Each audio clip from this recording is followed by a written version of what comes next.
is for education and entertainment purposes only. Please consult with your healthcare provider before making any changes to your health plan. Hey beautiful soul, it's Jacqueline here from the Labia Chronicles, where I discuss all things lichen sclerosus. So if you have lichen sclerosus and are looking to empower yourself with information, find acceptance, and reclaim your life, then please subscribe to this channel and keep on watching.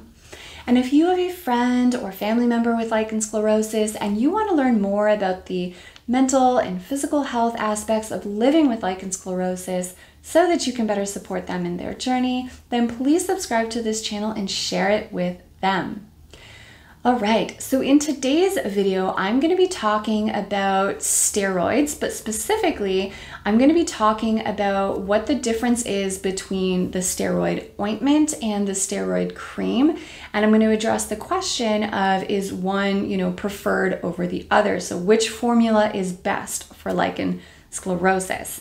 As always, if you find the information in this video helpful, please give it a thumbs up, a like, and feel free to leave me any comments in the comment section below. If you have questions about this video or any video topic requests, just throw them in there so that I can add those onto my spreadsheet and get those videos out for you.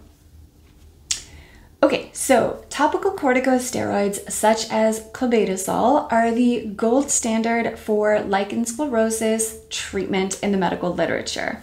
Now, if you're newly diagnosed or new to topical corticosteroids and don't really have much knowledge about that, I highly recommend checking out a video I did where I kind of go in depth on topical corticosteroids for lichen sclerosus treatment and management, how they work, side effects, risks, etc. I kind of go into those details there. So if you're curious about that, definitely check out that video. I'll leave a card somewhere up here or up here that you can click on, and then I will also leave a link to that video in the description box below. But for the purposes of this video, I'm going to assume that we kind of have that basics already settled, and we are just going to jump into the kind of question of, is the ointment better than the cream? So the steroid itself, we can't just apply that to the vulva. The steroid medication needs to be delivered in a vehicle, so in a base. So let's talk about vehicles and bases. Vehicles, base, I'm going to use those interchangeably, talking about the same thing. It's the kind of, vehicle that delivers the medication to where it needs to go. Okay, so there are 5 different vehicles that topical corticosteroids can be delivered in, and those are foams, gels, lotions, creams, and ointments. Those are the 5 ones, or the 5 main ones. So on the lower end, or the lower potency end of the spectrum, you have foams, gels, and lotions. So those vehicles are going to be a lot thinner in consistency and they're less potent. So these are typically the vehicle of choice for folks, for example, that have chronic dandruff or psoriasis on the scalp. So you're going to use a thinner vehicle because the skin on the scalp is actually considerably thinner than the skin on different parts of our body. So we want a thinner, less potent one for the scalp because it doesn't, it's going to absorb pretty easily because the skin is thinner. But with lichen sclerosus, that's not the best vehicle of choice. And the reason has to do, again, with the consistency of our skin. So I have a video where I address the question of, does lichen sclerosus thin or thicken the skin? If you have not seen that video, I highly, highly recommend checking that one out. Again, I will leave a card up here or here. I'm just never going to figure that out, I think, guys. So we're just going to have to deal with me pointing to both, and then you'll just click the card that actually shows up on your screen. And I will also have that linked in the description box below. So that's for the full details.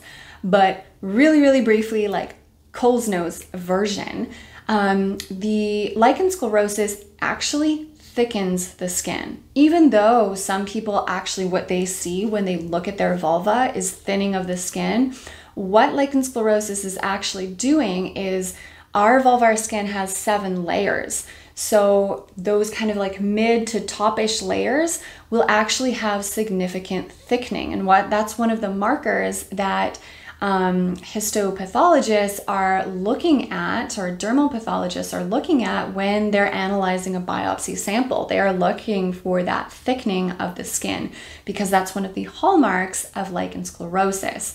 So this is a thickening that you're not necessarily going to be able to see with your eyes. It's typically something that is going to show on a kind of biopsy sample, or, you know, you might have actually like thickened patches of skin.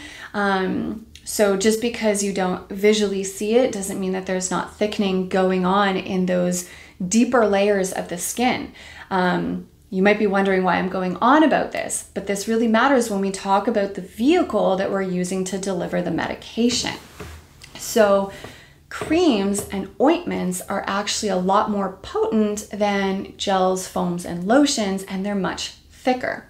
So these, you know, vehicles are the preferred vehicle for lichen sclerosus skin because it's thicker. So you really need something super duper potent to make sure that that medication is getting all the way down to the basement layer where that inflammation is. So that's why we want a thicker, more potent one to kind of get through there. The average stratum corneum of lichen sclerosus skin is several times thicker than skin of non-lichen sclerosus vulvas. So there's really a lot of thickness that we want to get through. We want to break through and make sure that we're getting it all the way down. So that's why ointments and creams tend to be the vehicle that is usually prescribed for the topical corticosteroid.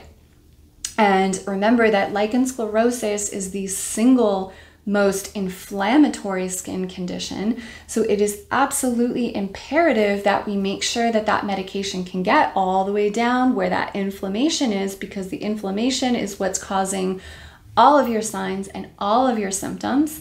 Again, if you're confused about signs and symptoms in lichen sclerosus, I do have a video on what the difference is and why that difference is super important. Again, card up here, and link in the description box below. Cool. So now we know that the cream and ointment bases are preferred for lichen sclerosus because they are thicker and more potent and help get all the way down to that basement layer to address the inflammation, which is responsible for all of our signs and symptoms of lichen sclerosus. Great. But now you might be wondering, okay, well, which one is better? Should I be on the ointment or should I be on the cream? Is there a difference or are they equal? Let's dive into that. So in the medical world, the ointment is the preferred form. Now, the reason for that is that it is the more potent of the two. So of the cream and of the ointment is more potent than the cream. So that tends to be, again, why it is preferred. Again, we want it to be super potent to get all the way down there. But another reason that it tends to be preferred is that the ointment tends to be better tolerated by patients. And the reason for that is likely because the cream actually contains alcohol in the base. So let's think about that one for a second. With lichen sclerosus, many of us have open fissures and tears. Now, if you think about it, you ever have like a paper, not you ever have, of course you've had a paper cut. You've had a paper cut, or you know, maybe you fell off your bike, so you scraped your knee. What do? Of course, you know, you take some rubbing alcohol, you disinfect the area. But if you've ever put rubbing alcohol in an open wound, what does it do? It burns. With lichen sclerosus, you might already have burning, so this can be extremely discouraging when you go to apply your medication and it burns the living bejesus out of you. That's the last thing we want, and if your medication hurts, you're probably not going to use it, right? I know I wouldn't. If I was given a medication and it burned that badly when I put it on, I absolutely wouldn't continue using it, or at the very least, I'd be pretty discouraged about using it. And so not really sure why they decided to put, alcohol in the base, but hey, it is in the base. And so this is the reason that a lot of people have trouble with the cream base. They'll say that, it causes discomfort, that it burns, etc. And that's likely due to the alcohol in the base. The ointment, on the other hand, does not contain any alcohol. So it is easier and more gentle to apply. So it's better tolerated by people in general. So for those two reasons, the steroid is, the ointment version tends to be preferred. And then the last thing that I want to say on this kind of general topic is that if you can't tolerate the ointment base or the cream base, you could also have a discussion with your doctor about having your medication, i.e. your steroid, compounded into a different base. So if you're allergic, if you don't tolerate it well, anything like that, you can potentially have your medication compounded. So if you are interested in learning more about compounding your medications for lichen sclerosus, definitely leave me a comment in the comment section so that I know that there is demand and that people are interested in that topic, and then I can talk about compounding medications for lichen sclerosus. Okay, well, we know that I love my caveats, so let me just say a couple. Thank you for bearing with me. Okay, so a couple caveats here. If you're watching and you are currently using the cream or your doctor prescribed the cream, you might start to feel a little anxious and concerned and even panicky. I know that, when people learn that the ointment is preferred, and they're on the cream, they can get really stressed that they're not on the right medication or that it's causing them harm or something like that. So I just want to say that there's nothing inherently wrong with using a steroid cream if that works for your lichen sclerosus, if that works for your body and isn't causing you any issues. So just to kind of, further that point by, drawing on my lived experience, when I was diagnosed, I was actually prescribed the cream. And I used that cream for at least the first 2 years of my lichen sclerosus kind of post-diagnosis journey. And I used the creams with no issues. In fact, I got into remission by being on the cream version. So, while the ointment is preferred and slightly more potent than the cream, it's not to say that if you use the cream, you can't manage your symptoms or get into remission. I got into remission using the cream. I never had much issues with the cream, although, looking back, I'm like, well, maybe I did.